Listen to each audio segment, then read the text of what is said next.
Yep. Okay, thank you all for being here. I'm setting aside an hour and 10 minutes for this call until 1:15. If we finish sooner than that, so be it. And we have a terrific group of panelists who will be participating in this call. This is kind of a smorgasbord of a meeting. You're going to hear a few different topics covered. You know, there's a need to educate folks on the transfer tax ordinance. And we've been doing this for months, talking to each other about why it's so counterproductive to the growth of the city. But the discussion has to evolve, and it's now needs to evolve, not so much as to why we all in the housing industry are opposed to this, even though we support the notion of supporting homelessness initiatives to defeat homelessness. We all support that, but this is not the answer. So we're going to hear more about the reasons. We'll be talking to each other, but now the narrative has to change. And we're going to start off with the narrative changing to how are we going to be defeating this? First, we're going to hear from my new best friend, Amy Masters with BOMA, who I've been working closely with, and NBOA has been working closely with, because the number one question that I'm getting is how's the lawsuit going? What can we expect with the lawsuit? Amy's going to speak on both ends of our second speaker, Greg Goldner with Resolute and the Chicago Forward Initiative. We only have Greg until 12:30. And I'd say Greg is our main speaker because he is going to talk about the major initiative that's in the process of taking off. But we do want to get Amy first, just to give us an update on the status of the lawsuit. And then after Greg finishes his talk and respond to Q&A that we'll look for in the chat box, Amy will tell us more about the lawsuit, what it's based on, and also the impact of the transfer tax on downtown and why that's important to us in the neighborhoods. So with that said, Amy, take it away. Sure, thank you. I want to first talk about the referendum itself. If you haven't seen it, it is long. It's 3 paragraphs and it's got 3 separate questions. So I just want to explain that when we talk about our lawsuit, because our lawsuit contends not only that this is a poorly worded multiple choice referendum question that's misleading, it violates the Illinois state constitution, the state statute, and the Illinois Supreme Court precedent. Again, it's got 3 questions, but which presumably some voters may want to vote yes to one or no to another, but they only get one opportunity to vote.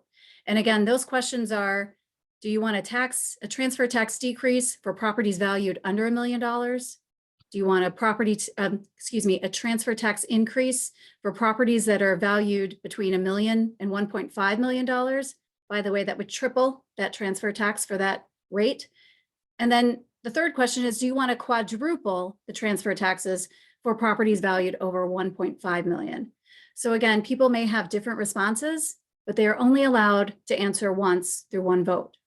It's also important to note that state law requires that city council, if they want to increase the transfer tax, they have to go through this referendum. That's actually one of 2 options. I won't talk about the other one, but going through the referendum, they are not required to do this for a decrease. They do not need to put a decrease on the referendum. In fact, they could vote on it anytime, but they did. And it seems like it's been put on there as sort of a sweetener. So people will say, oh, I'm going to vote for it because it's a decrease. But in fact, they're again voting for 2 increases. And third point I want to make is this referendum is asking voters to vote to designate funds to what? We don't know what's happening with this plan. We don't know how the money will really be used. We know it's designated for the homeless and to help those who are unhoused, but we don't know if that means they're going to build $600,000, $700,000 affordable housing units. Are they going to focus on specific services? Will they put certain metrics in place? Will they look at certain rates of success so they can make sure it's actually effective? We don't know those details. So those are a lot of the merits of our lawsuit. And then as far as the update on that lawsuit, very quickly, is Our hearing is next week. It is on February 14th. We would expect the judge to rule fairly shortly after that. And then the next question we often get is, but aren't the ballots already printed? So this is actually a common situation with ballot challenges. And what we would expect to happen if we prevail is that the judge would more than likely direct the Board of Elections to invalidate the question if it's already on the ballot. And that is my update. Hey, Alan. Okay, just I'm good. Don, meeting you gotta going? mute. Okay, Amy, just to reiterate the main point that I'm. Oh, nice. The people get, hey, Don, you gotta, Don, mute. Okay, I did it for him. Amy, unmute. You need to unmute. I gotta just clarify. The main deal is that the hearing on the lawsuit will be on what date? February 14th, next week. Okay, and if we were to prevail, then tell us one more time what happens to the initiative?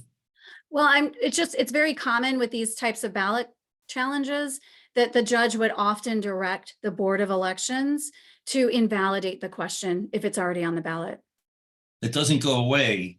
The initiative is then postponed to the November election. Is that correct? No, I think they would have to go back to the drawing board and go back to City Council and vote on it to get a referendum back on the ballot. Okay, so that's the first step. And we are now going to presume that that doesn't go forward, and we're dealing with the March primary, which is on March 19th.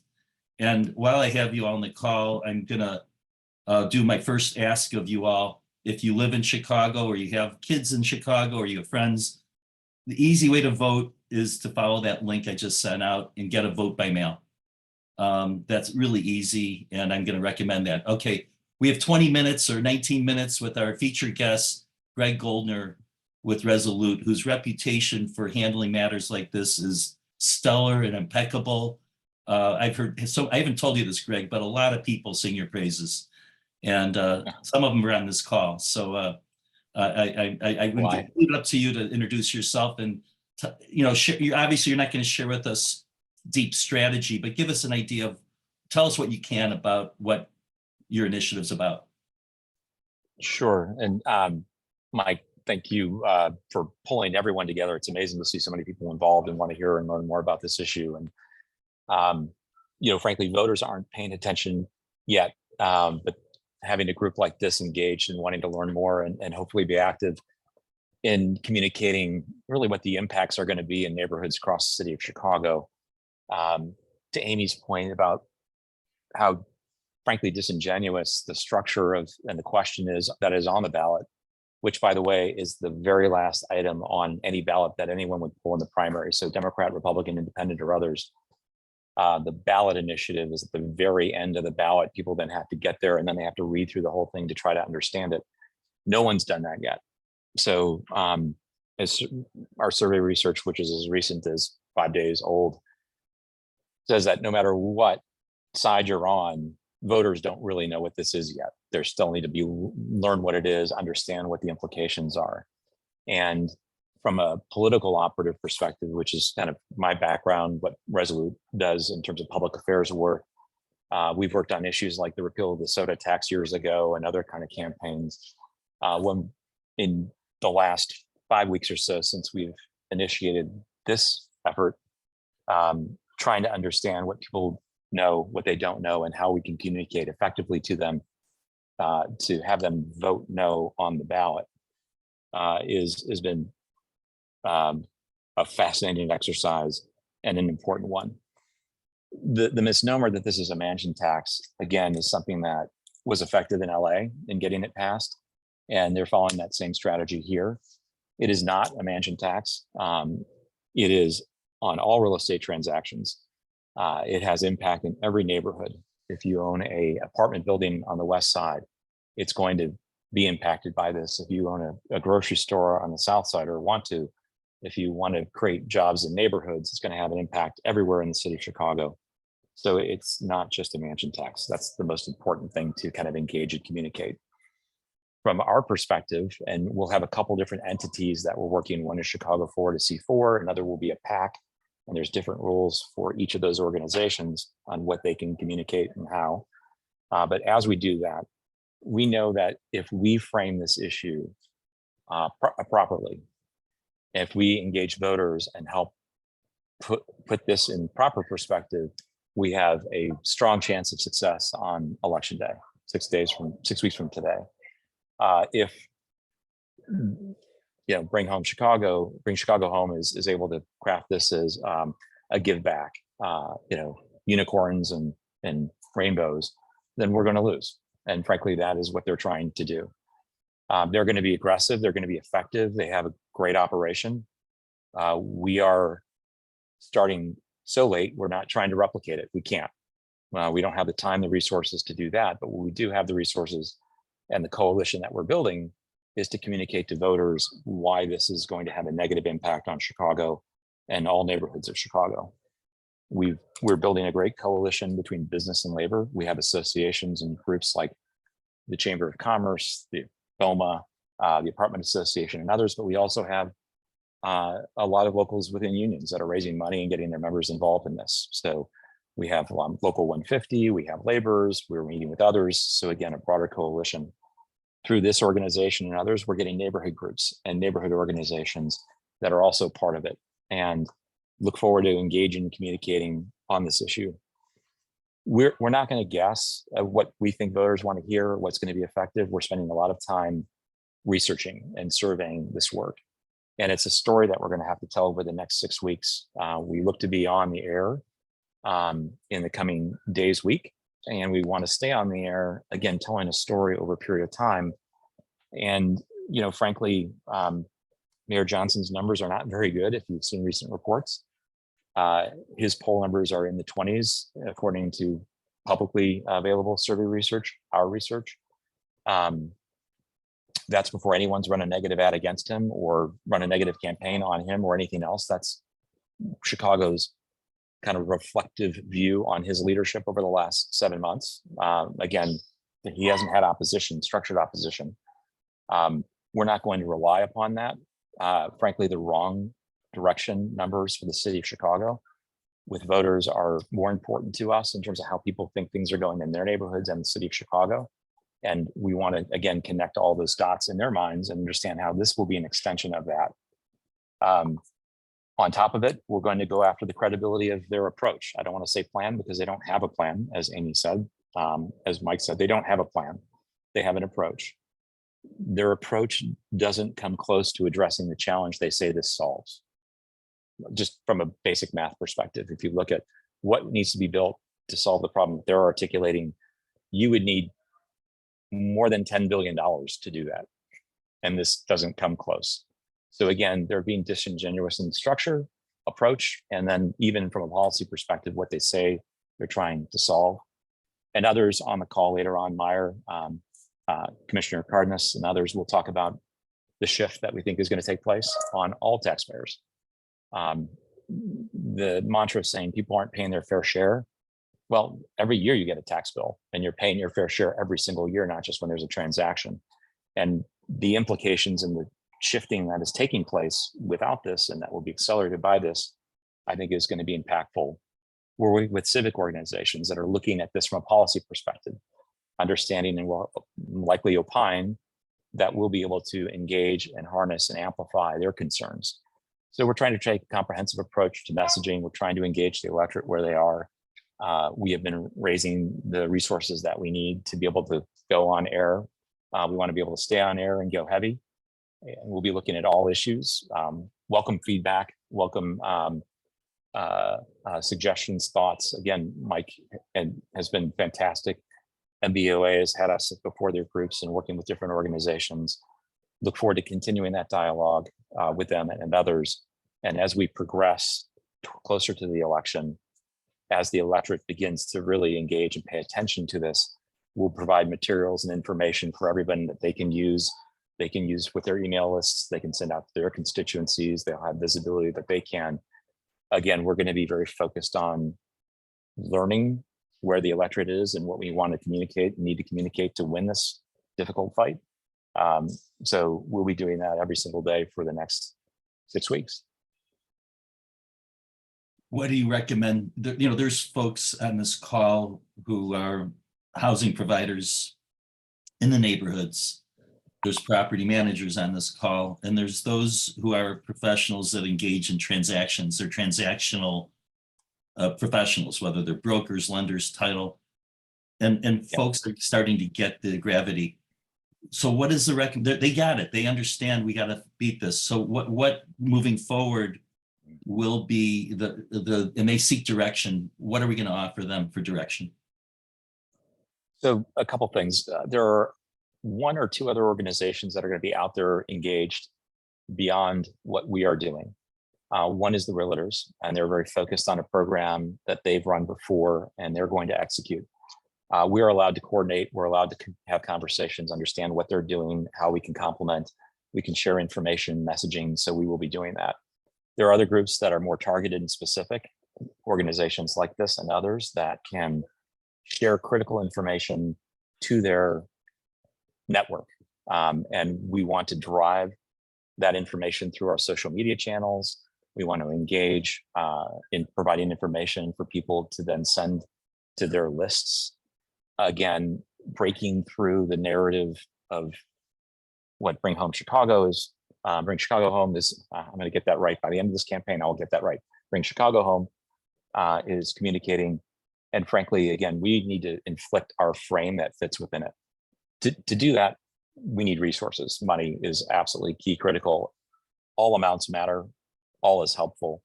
If you're in a position to, you should, to any one of the efforts, I would say ours is likely to be pretty effective in what we're doing. But then two is with your network, staying engaged and communicating, sharing information back to Mike and or us and others of what is happening in neighborhoods across the city of Chicago, what the arguments that you think are working or not, what you're hearing is great feedback. But the most important thing is people engage and vote. If you don't vote, your voice isn't heard. You can complain all you want, got to vote on election day. So there's a super site that's opening up in less than 2 weeks in downtown Chicago. All 50 wards will have an early vote location that is beginning March 4th. Vote by mail is something that everyone can do, and that process is beginning. Again, we can't wait until we hear back from the lawsuit. If we do hear back in a positive way on the lawsuit, our spending stops. We halt and we hold to then understand what the next step is. If there's going to be an effort in City Council to put on the November ballot, again, we'll stop and assess. But in the meantime, we have to move forward, and we have to drive this into as many voters' minds as possible and get them to actually vote on election day. Most important thing.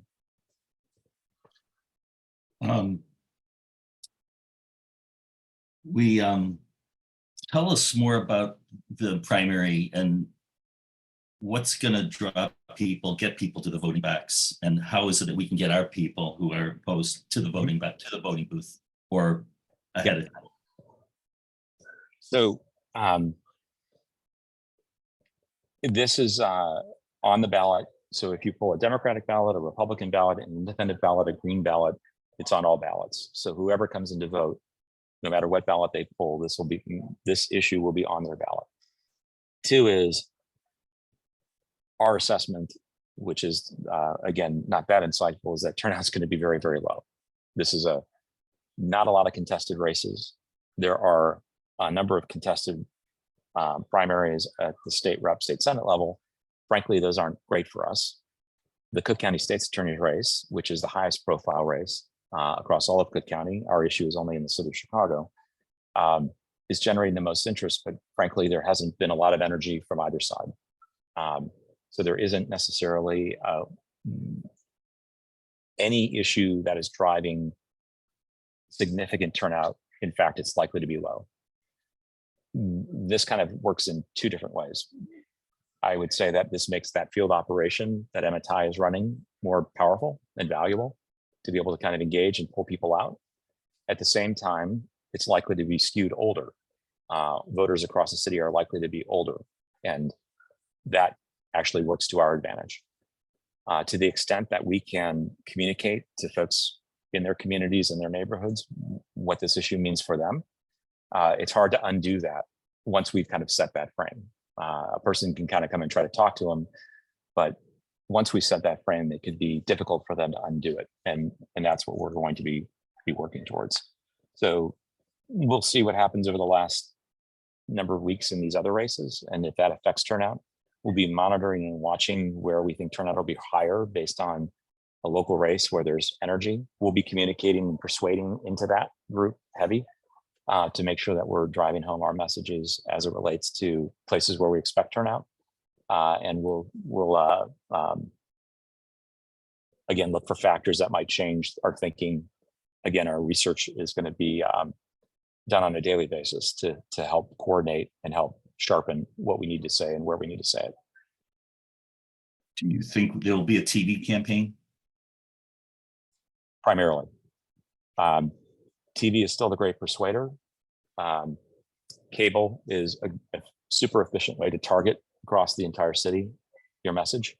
Video is still the great persuader, whether it's cable, broadcast, or digital. Without giving away too much, you kind of get what you pay for as it relates to that space. If we want to educate people, if we want to engage them, if we want to put a frame around this issue, we need to do it a certain way and need to invest heavily in those methods. So, there was an election last March, or May, was it March was it March or May with Val? It was March. Paul Vallis had a lot of money. Brandon had the foot soldiers. And I think a lot of folks decided not to vote.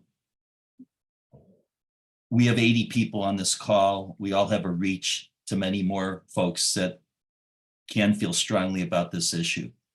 It will be a low turnout election. And what's interesting is that when folks get to that ballot, they're going to go through the state's attorney race, the state rep race, maybe a committeeman, go through all the judges, and then this lengthy ballot initiative will appear.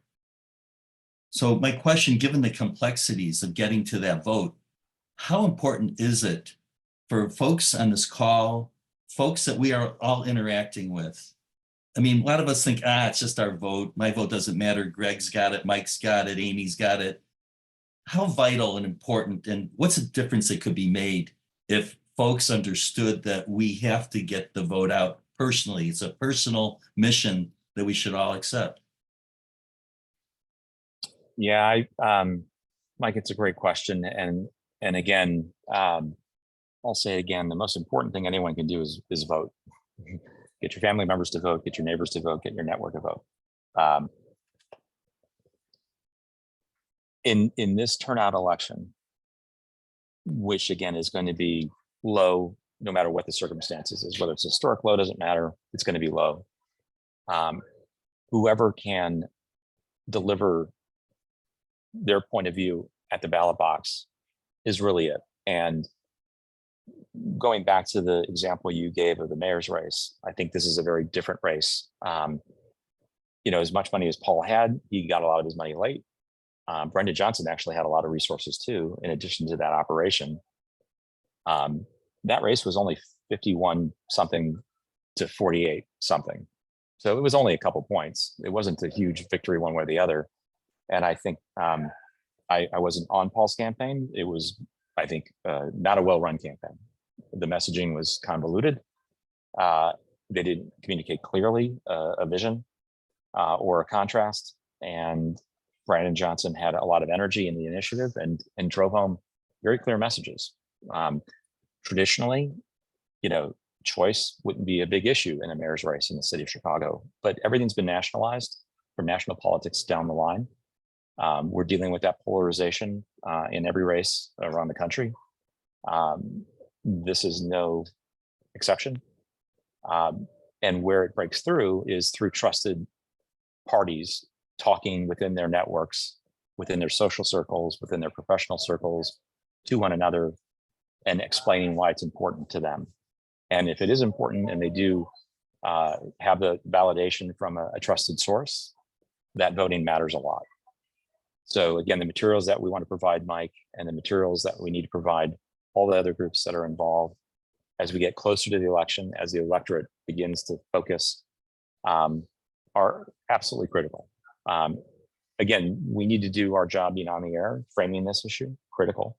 But it doesn't matter if we don't have folks talking to one another who know they're going to be impacted, their futures are going to be impacted, correcting the misinformation that is out there. And again, everybody can say and demonize their opponents, but it's not a mansion tax. It's a tax on all real estate, first of all. As Amy pointed out, they can give it, if they wanted to have a give back, they can do that anytime. They didn't need to do that here. They're doing that for a political purpose, not a policy purpose. And again, they're using language around, it's a mansion tax, but corporations need to pay their fair share. Like, doesn't really kind of connect or resonate, and they're not willing to engage on what are the other impacts that it means on Chicago's neighborhoods. They're giving false information about what it meant in LA and San Francisco. So we will have to combat those things and provide you guys the information necessary. And again, you'll hear from people like Commissioner Cardenas and others who will explain what their views are and what their thoughts are. Again, important parts of the dialogue. So again, you guys taking your time, being on this call, whatever your perspective is, means that you're different than the average voter. You are engaged in ways that is beyond what the electorate is. And your energy, your engagement, again, regardless of position, is something that is important for us and important for, you know, our city and its future to have these conversations and Right. engage our neighbors and engage each community. All right, Greg, I've taken you 1 minute past your 12:30 deadline, but I do want to ask if there's anybody that wants to directly support the Chicago Forward campaign, perhaps financially. Let us, what is it that folks could do? Lori is on the call and can represent. I do have to jump. Mike, thank you for convening this and hosting this. Amy, it was great to get the update. I'm sorry I'm going to miss the other speakers, but I'll be around and happy to engage over the next 6 weeks. This is recorded and you'll want to hear the rest of the speakers. We got a great lineup for the next 45 minutes. So thank you so much, Greg. Thanks all. Thank you. Okay, we are now going to make great use of the next 40 or so minutes, and we have some, Amy is going to finish up with more comments about the lawsuit, but also for those of you who have not fully considered the impact of the transfer tax on downtown. Remember downtown? It was a place we used to all hang out. It's important we hear this and understand that the importance of downtown and the decimation. There's never a good time for a transfer tax, but this couldn't be a worse time than right now. And so Amy will speak for a few minutes about all that, but I'm really excited that we've got a Board of Review Commissioner. We all call him Alderman, but he's Board of Review Commissioner now, George Cardenas, who's going to speak. We're going to hear from a property tax expert, Meyer Blank, who we're very fortunate. His message is simply looking at present data, but it's really important to hear what he has to say. So we're going to force ourselves to think about taxation.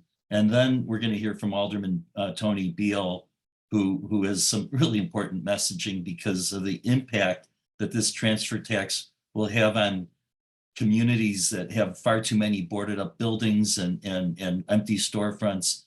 We'll hear from an alderman who's taking a community such like Pullman and turning it around.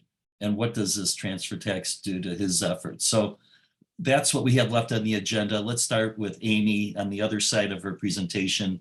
Please go for it. Thanks. And I pretty much said everything I had about the lawsuit. Happy to take questions later after everyone else has spoke if there's any other questions. So I'll jump into downtown and what's happening there. And I think I've talked to many of you about it, so I'll try to keep my comments brief. I think many of you know we see about half, actually less than half of workers still returning to the office, and that's on a good day, on a Tuesday, a Wednesday, or a Thursday. We're seeing more like 10 or 15% coming on a Monday or a Friday. And we know what that means for everything, for retail, for restaurants, for cultural places, theaters. It also has an impact, of course, on the CTA and Metra in terms of their funding and what they can do and the services they can provide. And of course, public safety too. And then as a result of people not coming back to the office, we're seeing record high vacancy, about 23%. And on top of that vacancy, we're seeing about 8 million square foot of sublease space available. So if you add that together, if you can picture 16 Willis Towers, I'll say that again, 16 Willis Towers of empty space. That's what we're looking at downtown. And with this group, I don't think I have to emphasize this as much because I know that you all know this so well. But often when we're educating elected officials or just talking to the public in general, we often have to say, wait, this actually does impact you. It is not just about the downtown building owners, because what's happening is because people aren't coming back, because vacancy is so high, building values are plummeting. And when I say plummeting, they're projected to be a loss of about 40 to 80%. And what happens when that occurs, because our office buildings pay cumulatively about $1.2 billion in property taxes, and because Cook County has a unique classification system where commercial properties pay about 2 to 3 times more in taxes because they're assessed at 2.5 times more than homeowners, commercial buildings are subsidizing homeowner property taxes. So what that means is as our building values go down, assuming they get assessed fairly, their assessment should go down. And also that means their taxes should go down. And so for the rest of us left in the city who have homes, somebody has to pay that levy. And for the most part, many of our homes are either the same or they've gone up in value. And so homeowners can expect some increases this year. And of course, it's also a reassessment year. Some have projected that homeowners could see an increase of up to 10 to 20%. So there's a huge impact. This is not just a downtown issue. Of course, it's every community across the city. I also want to mention, I said it was projected that buildings could lose 40 to 80%. Now we're seeing that come to fruition. For over a year, there wasn't any building transactions downtown, office buildings, and we know that that's what generates transfer taxes.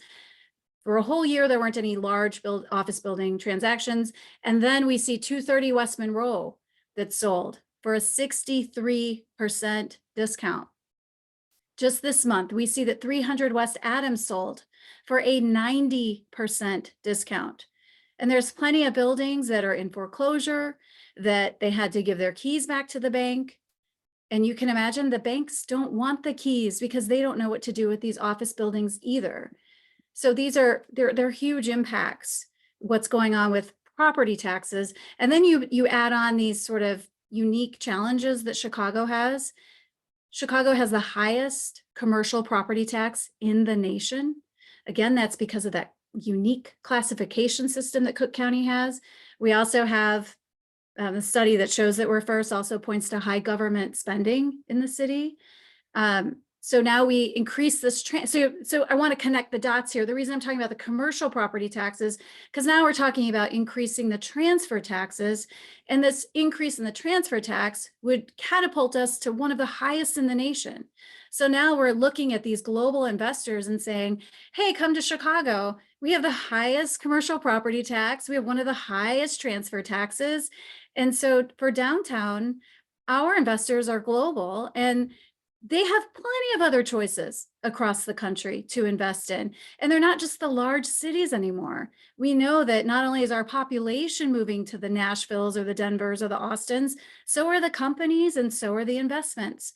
And along with those investments go jobs. We have in our buildings downtown, most of our jobs are union, good paying union jobs with great benefits. So we're not only losing investment downtown, we're losing jobs, potentially we're losing companies. And I also want to mention, there's this thought that, I mean, you all hear it too. You hear about the greedy landlords, which we know is ridiculous, but there's also this idea that downtown buildings are mostly owned by individuals. Often they're owned by pension funds or through 401k investments or insurance companies. They're not necessarily individuals. In fact, you may be invested in a downtown building through your 401k. So it's important to understand who these owners are and who is impacted and how we want to see good returns for investments. And then I'll just end it with just saying, of course, this isn't about just downtown. We know that it's going to upend every community in terms of development of business corridors and multifamily construction. And of course, we want multifamily because that's where affordable housing comes from. They didn't come and do the whole time, did they? We want more of that. And then of course, there's an impact to renters. As these multifamily buildings get sold, we can only expect to see higher rents. And there are so many ramifications. It's often hard to articulate all of them, just because there's so many negative impacts. And each construction crane represents what? I've heard 1,000 workers. Yeah. It's, right. yes, it's at least a minimum of 1,000 workers per crane in the sky.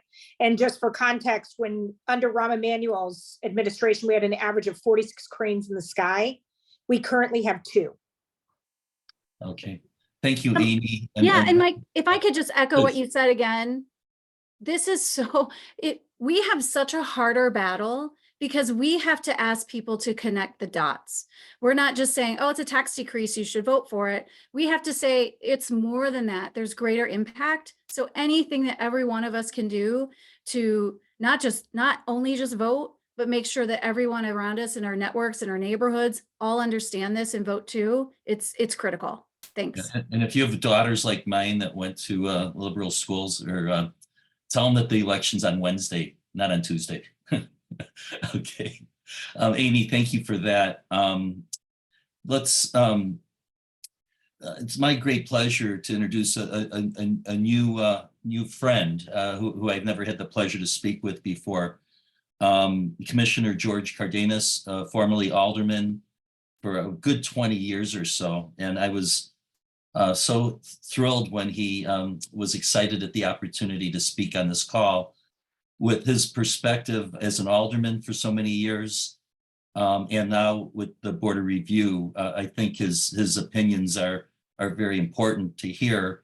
And I joked with you earlier that your name is always Commissioner Cardenas. So Commissioner Cardenas, welcome, and please shed some insight with us. Thank you. I guess once you're an alderman, you're always an alderman. And, a shout out to my colleagues, former and present, Alderman Tony Beale, phenomenal human being, passionate about his community, and former Alderman Kappelman, who, was a social activist in his own right early on. And he served very honorably in the council, always a conscience of the city council, I would call him. And him and I always teamed up on good policy. And, my segue, and I want to thank everybody else who's here, who's listening, it's part of the ecosystem here that we have in Cook County. Obviously, I now serve in a different capacity as a commissioner in the Board of Review, overseeing an appeal process. Sometimes it's complex. Sometimes it's difficult to understand some of the results that come out. But it is a complex system by design, I would say. And I think Amy spoke to the taxation in local governments, that it's at an all-time high. Surely for those folks that rent, I think this is going to be a huge problem. On the one hand, we talk about ending homelessness through this tax, but those impacted will be those that are in the multiple units and those apartment buildings that are in that range that potentially change hands. If I'm a businessman, I would definitely probably move to escrow some of that money that's going to be paid later on, therefore raising the rents for people that are already overburdened when it comes to housing costs. And God knows we don't want any more homeless people, obviously. Yes, the effective tax rate for an MSA, which is here in Cook County, is 4.01. Okay, it's the highest in the country. So you want to add more taxes to that. The systems are going to be definitely in shock. Another data set, non-single family home residential buildings Also face one of the highest effective tax rates in the country, 1.62, higher than that tax for single family homes. So this tax increase will be an add-on to that. So in the current system, as a couple of you alluded to that, we have many properties that fall under commercial rules and are taxed at 25%, but are small commercial properties. They're maybe a storefront, maybe there's two of them, and their tax rates are off the charts. I mean, a small store selling balloons may pay $12,000 to $15,000 in property taxes, and that's a lot of balloons just to start paying that. So imagine an additional tax that's going to be on that. 80% of the properties that we looked at, and we did some analysis, and this is a values between 100 and 1 million, are not class twos, which I think Mario Blank will talk about that, what those classifications really mean and where they fall, and how exactly it all plays out. I think people don't talk about classifications. They're only concerned with monikers of this mansion tax, this idea that we're going to get all the Pritzkers out there to pay more. When in fact we know what that happens with that idea. These people have options. So properties over $1 million, there's only a handful of those class 2 property residentials that are worth more than that. Less than 10% of the total assessed value, according to data sets that I have. And 25% of these buildings worth between 1 and 2 million are places where people live. So again, just reiterating what I said before about where this is going to fall. We in the assessor is reassessing Chicago this year, so we don't know exactly what that impact is going to be on those values. That's another enigma that we're not contemplating right now. I'll end with this. I read up on the mansion tax in LA. And those folks could definitely afford to pay all those 4 million, 10 million. But they immediately decided that they had other options, not paying the tax. And I don't think that this is going to be different here. There was new avoidance mechanisms that were implemented or used, and additional legal mechanisms, splitting the PINs or splitting the LLC into different shares, so that if one LLC member sold their shares, they would not be selling the entire property. They would be selling part of the share. If it's whatever, 5, 10 shares. And then you begin to see what that's going to mean for folks that are going to protect those investments. So they may sell the shares, but they may not sell 100% of the shares, therefore avoiding the tax. Food for thought. I'm here just to add value from an informational standpoint. I see day to day what I do for a living, and that is to help people appeal to property taxes. We did it in Pilsen very effectively. I think this community is going to be highly impacted. They have a lot of apartment buildings throughout Pilsen, gentrified. A lot of value there, of course, is built up over the years. And so Pilsen's not alone. Pilsen, you go to Logan Square, you go to Hermosa as well, Humboldt Park, where longtime Hispanic families own their 3-4 flats, but now they're valued near the $1 million mark. And all that equity that they built for their retirement. And I know my mom's one of those, owns a 4 flat, and she's retired, and she's hoping that equity that she's built in there pays for her care and now in her senior years. And when she transfers that or she sells that, a lot of that money will disappear. And so, we're trying to do something good, but maybe we didn't think of the consequences. And I hope that through this narrative and this conversation, we really put the information out there so people make their own decisions about what this means. A tax is never what you think it's going to be, especially a property tax. That's where you live. That's where you rent. That's where you do your business. And, in a city like ours, that is so complicated, so complex, these things don't work in tandem. I think you're gonna see a lot of what happens in the south suburbs. Disinvestment, vacant land, vacant properties, there's no tax base. So, let's do the right thing. I mean, the city could become that. God forbid it doesn't, but this definitely doesn't help. And I'll end with that. Thanks, Mike. Thank you so much. Listen, questions should appear in the chat box with only a couple of exceptions, and one of those exceptions has his hand up. He's an active member of the NBOA and the NBOA PAC, and a very thoughtful guy whose opinion is important. Questions are always outstanding. Nicholas, can you have your hand up? I just want to direct this question towards Mr. Cardenas. Thank you for taking the time to explain all of that.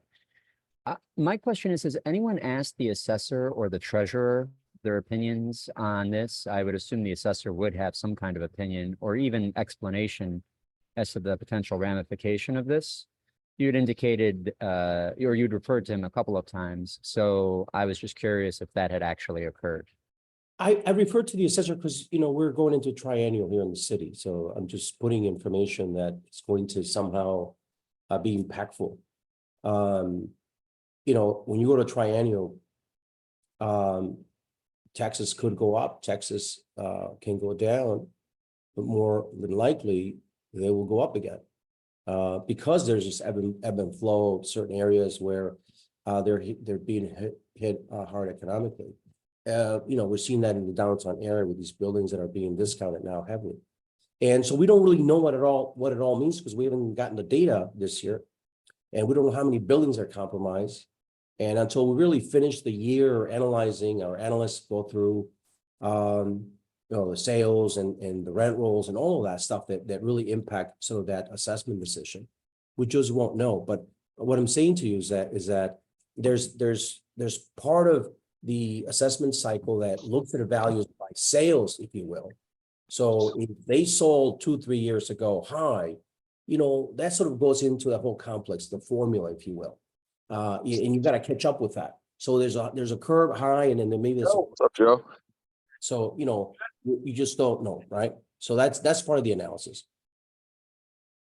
Okay, this is a great transition to our next, and thank you so much, Commissioner. No problem. Meyer Blank, I met over 20 years ago when he spoke at a Rogers Park Builders Group meeting. I think he was then working for the city with Mayor Richard M. Daley. He's one of the foremost property tax experts in the city, and we're really thrilled and honored to have him share present day data that's available to all of us, but he knows how to connect the dots and raise some thoughts and how that his views on present tax data would be impacted by the transfer tax. So Meyer, welcome, and please enlighten us. Thanks, and thanks for the great introduction. So what I want to do is build upon the work of Amy Masters and Commissioner Cardenas. And the question is, I work off a very simple equation. Tax rate is the cost of government, or the levy, over EAV, or the taxable value. And the tax burden, which is the tax rate, is really dependent on the two. We know that the Chicago public schools and the city are going to keep raising that numerator. The question is, and this is what Commissioner Cardenas referred to, is what happens to the denominator?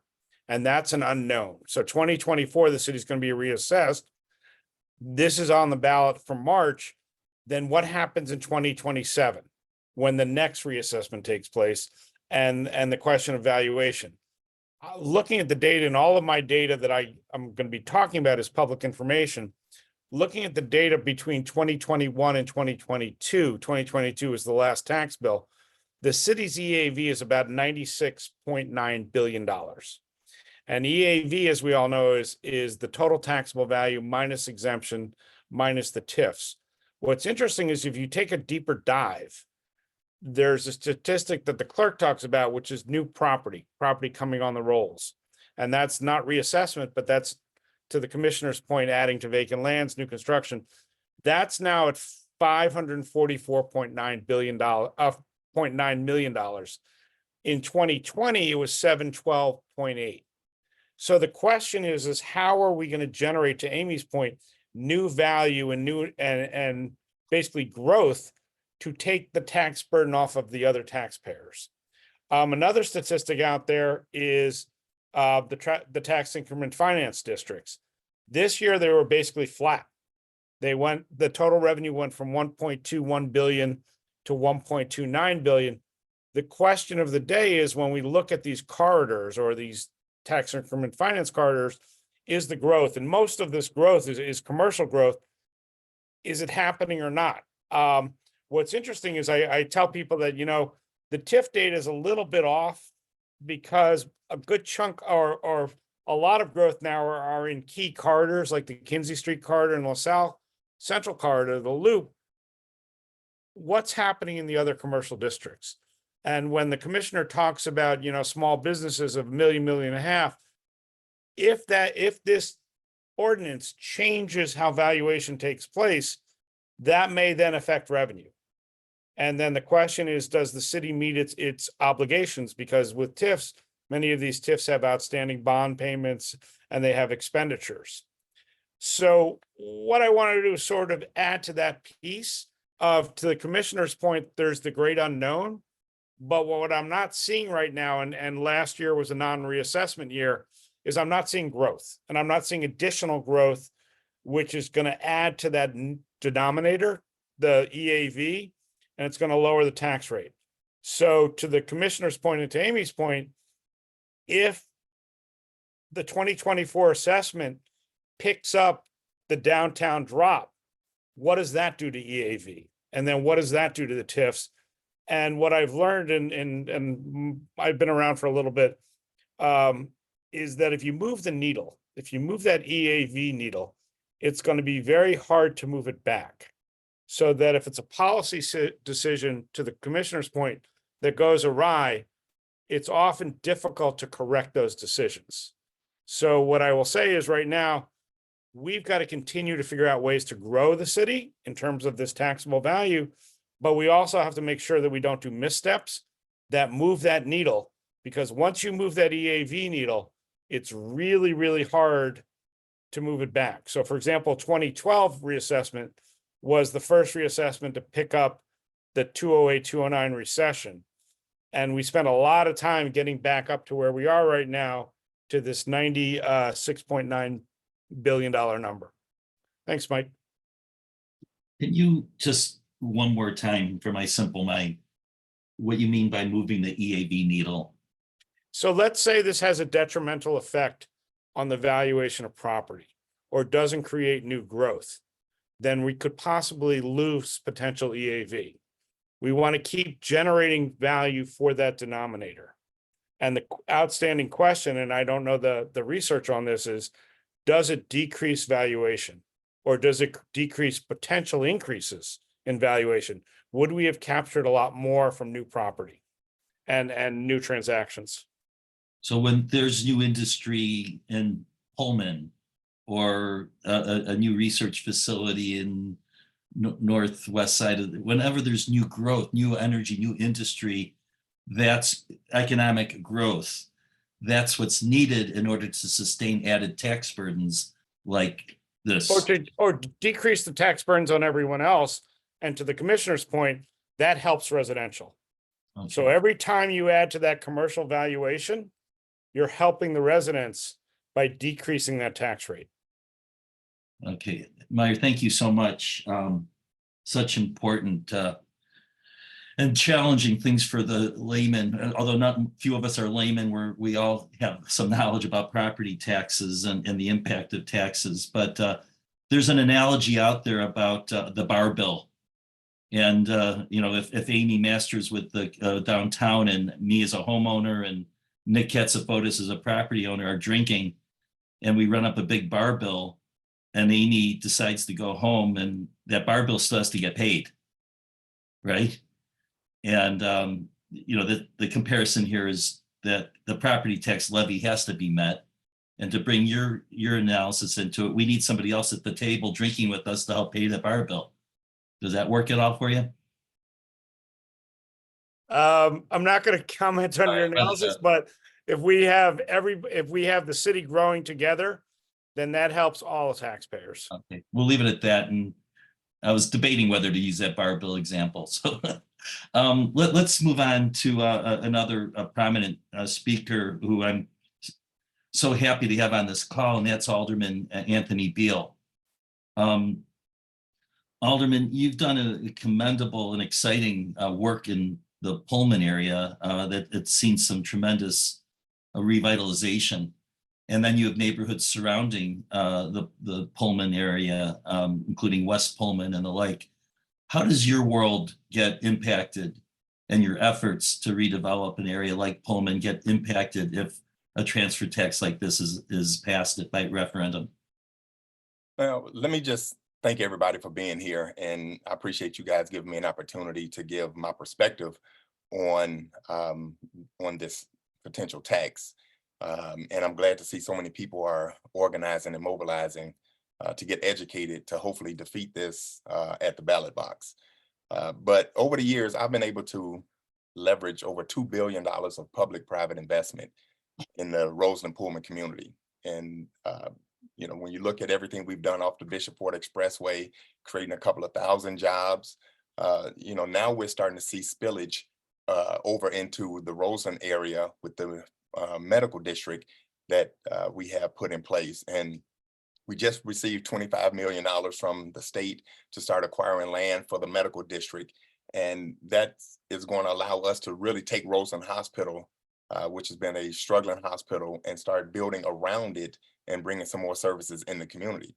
But when you start looking at the fact that we have to start acquiring land, and we have to put this entire plan in place, this additional tax is going to put additional burden on our ability to move forward, because all the property that we have to acquire is now going to cost us a lot more to start acquiring it. And so I was really excited to hear one of the presenters talk about you know, this being politically driven, and this is not data driven. And I asked a lot of those questions during the budget hearings in the city of Chicago about not only this ordinance that's being put on the ballot, but the tip wage piece that's also a business killer. I asked a very pertinent question: have we done a thorough analysis on how this is going to affect the city of Chicago? And the answer was no on both scenarios. And so when you start passing stuff and passing ordinances and putting things on the ballot that doesn't have any data to back it up, is a recipe for disaster. And so that's why, you know, I encourage everybody on this call to continue to call their alderman and educate their alderman on what this could potentially have a detrimental effect on the city of Chicago. And so we talked about CPS. CPS is going to put a burden on the taxpayers as well. We have probably a 1.3 to 1.6, maybe as high as $1.7 billion deficit that's staring down the throats of the taxpayers coming this fall with the new budget, because we're running out of art money. And so the only way you plug a hole that big is you have to go to the tax base. And so when you keep creating all these taxes and keep creating all these burdens, businesses, they're not going to continue to expand. They're not going to continue to look to Chicago as a place to do business. So we have to turn that learning curve that we have right now to get people to understand that these things are a detriment to the city of Chicago, and we have to reverse them. And if we're going to continue to move the city forward, you're correct. We have to grow our economy. You can't cut, you can't tax your way out of it. You have to grow your way out of it. And that's what we have to do. So when you look at the fact that I have the national park that we were able to bring into the area that President Obama signed into law, we've been able to spend over $30 million on that. And so that whole surrounding area is starting to pick up. But if we keep taxing the people who are, you know, bringing resources into communities like mine, it's going to put another hurdle on us, and we won't be able to continue to do the things that we're doing. I have over another $500 million of investment targeted for this summer. This summer, I have the first hotel being built on the south side of Chicago in the last 40 years off the Bishop Ford Expressway. We have a company called Veterans Roast who's looking to come in. They hire veterans, and it's going to be a restaurant slash brewery. That's coming into the area. We have a Chick-fil-A finally coming to the south side of Chicago. And so when you have businesses like that, where we have their attention now and we're growing, and we start now hitting them with these tip wage piece, we start hitting them with the bring home Chicago piece, they're going to look different at our community, and they may not take a chance on our community. And so, yes, I have a lot of momentum as far as development on the south side. I'll probably have one of the fastest growing African-American wards in the city of Chicago, and maybe even in the city of Chicago. Putting burdens like this is going to hurt me. There's no doubt it's going to hurt me, because prices are going to go up and taxes are going to go up. And these businesses are not going to take a chance on the community if they don't feel like they're being supported. And so all these things we've been able to do, and I will tell you all this, all the things that we've been able to accomplish. My community was the first community in the city of Chicago to have a 33% reduction in overall crime. That's because we were putting people to work, right? We were putting people to work. We were creating opportunities. Well, all of those things are being reversed now. Now, my crime is starting to tick back up because we don't have adequate police on the street. We want to send social workers on 911 calls instead of hiring more police. We're 2,300 officers short in the city of Chicago right now, 2,300. And so, we need more police on the street. We don't need social workers responding to 911 calls. And so we have a lot of policies that are in place that's hindering the city of Chicago. And I want to implore everybody on this call, now is not the time to sit back and just take it. We have to get organized, we have to get mobilized, and we have to fight these ordinances and these bad policies that are hurting the entire city of Chicago. And so I'm in it for the long haul. And you all know I've been a very vocal voice here in the city of Chicago, and I don't hold my punches when I see injustice. And these ordinances and these policies are injustices to the people of the city of Chicago, and it's going to continue to hurt us in the long run. So I hope that sums it up for you. Would I see a question here? Would making phone calls to aldermen or alder women or alder people at this point make a difference? Or what do you think is the best advice for those of us on this call? Well, right now, I think we're beyond phone calls, because it's we're hoping that we can defeat this thing, in the courthouse. And if we can do that, then that will give us some breathing room. But I guarantee you, if we defeat it, where we knock this ordinance off the ballot, they're going to regroup and they're going to come back and they're going to try again. And so now is the time to not only call your alderman, but now is the time to reach into your pocketbook and start, getting people together, getting organized and mobilized. Because right now, the other side, they're organized. Whether we agree with them or not, they're organized, and they're pushing these bad policies because they're the only ones that's organized and pushing these policies. And business has allowed these organizations to move forward. That's hurting the city. And so we have to, stop relying on somebody else to fight these fights. We all have to get in this fight together. And if we do that, then we can become a business-friendly city that we once were. And like Amy mentioned it, I mean, we had cranes in the air like you wouldn't believe. Now they only have 2 in the air. What's that mean? If downtown is not thriving, the rest of the city is not thriving. And so, somebody mentioned it earlier that if downtown is not growing and thriving, that burden is going to be passed on to the residents of the city of Chicago. And communities like mine cannot afford to absorb more of that burden because we're struggling already. And so we need downtown to thrive, because that's the heartbeat of the city of Chicago. And if we don't have vacancies and we don't have people moving downtown, if we don't have people in place that know how to bring businesses downtown, these are all recipes for disaster. So, I'm not giving up on this city yet. And so calls like this is, I was excited to jump on to try to just get everybody energized to do a little bit more to save this city. When the advocates for this referendum say that, hey, we're going to use the money to build affordable housing, I kind of laugh when I think about what the city costs the city to take low-income housing tax credits, and the cost per affordable unit is $600,000 to $700,000 for a unit, whereas our folks can do that for far less. What's your take on what we're hearing the advocates say about how they're going to use the money? Well, they haven't identified how they're going to spend the money. Their thing is, let's just get the money first and we'll figure out how to spend it later. But at what cost? And that's also a problem that we're having.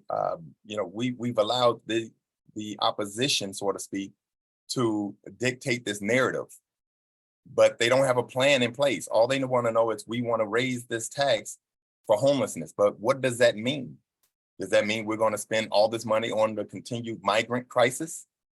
Because right now, that's exactly where it's going to go. Because right now we're spending $1.5 million a day, almost to the tune of 540 million a year on the migrant crisis. I have a bleeding heart for the migrants, but I have a bigger bleeding heart for the residents of the city of Chicago who are absorbing this problem that we're in right now. And I think the people of the city of Chicago are tired of bearing the brunt. And now we're going to raise your taxes even more and then give money blindly to organizations that don't know how they're going to spend the money. Alderman, I think about the folks on this call and some of the astute professionals, lenders, brokers, housing professionals, providers. When we buy a building, say in a troubled neighborhood, when we see a boarded up building or a multi-use building with a boarded up storefront, and we gather the funds needed to purchase the building, which is tough to do nowadays. Okay. And we're always certain to raise that extra chunk of dough because we can't wait for that closing to finish, because the next day we're going in there to improve the property. We're talking about NOAA, naturally occurring affordable housing, and we are anxious to go in there, spend that extra $60,000, $80,000, $100,000 to install windows or fix that leak or add better security gates. That is so critical for us to implement a plan and be excited about it, creating value and to stabilize an asset and provide housing. Mm-hmm. I can't think of anything that's going to be more detrimental to neighborhoods such as yours or your colleagues than for investors like us to realize that the numbers don't work. We're going to take a pass. That's why I think this is such an issue that involves the challenged communities of the South and West Side more than the others, but all properties are affected. What are your thoughts on that? Well, I mean, you're hitting the nail right on the head. And people that have money that can afford to do these things, they can afford to walk away from a piece of property. And once they walk away from it, they still have the means to go and purchase other property someplace else outside the city of Chicago. And so what that's going to do is continue the disinvestment for the overall city of Chicago. And so, we have to really just change the mindset of investors, developers, that, this city is open for business. And right now, these ordinances don't do that.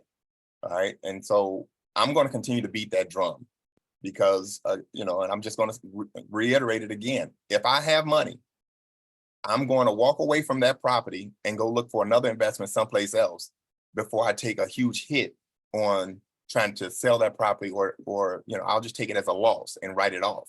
And then we are the taxpayers are going to have to absorb that vacant piece of property as well. They're going to go in, have it reassessed as vacant, and we're going to lose that huge tax base. And that's what we're seeing downtown.